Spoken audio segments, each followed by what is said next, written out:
ษฐีพ่อของนางทักสุดชีวีเพราะท่านมีธิดาผู้เดียวข้านี่ฮักนางเหนือทุกอย่างนางก็ฮักข้านี้เส้นเดียว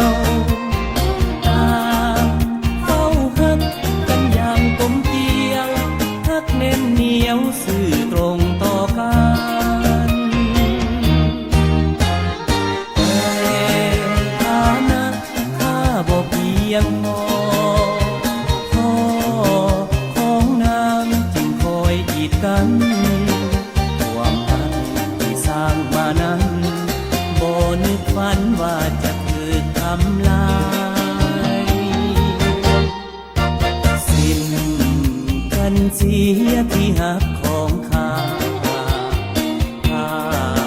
ฝืนหักข้าคงสำในจงตัดหักและตัดเนื้อในอย่าอะไรในตัวข้าเลย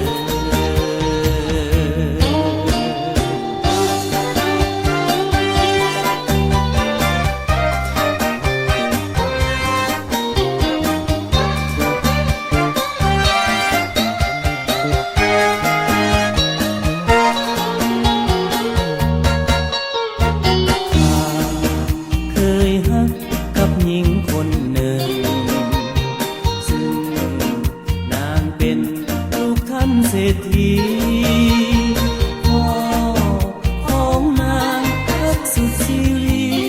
เพราะท่านมีธิดาผู้เดียวข้านี่ฮักนางเหนือทุกอย่างนางก็ฮักข้านี้เส้นเดียวต่าง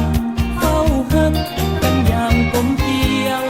ฮักแน่นเหนียวสื่อตรงต่อกันแต่ฐานะข้าบ่เพียงพอพ่อของนางจึงคอยกีดกันความรักที่สร้างมานั้นบ่นึกฝันว่าจะทำลายสิ้นกันเสียที่หัก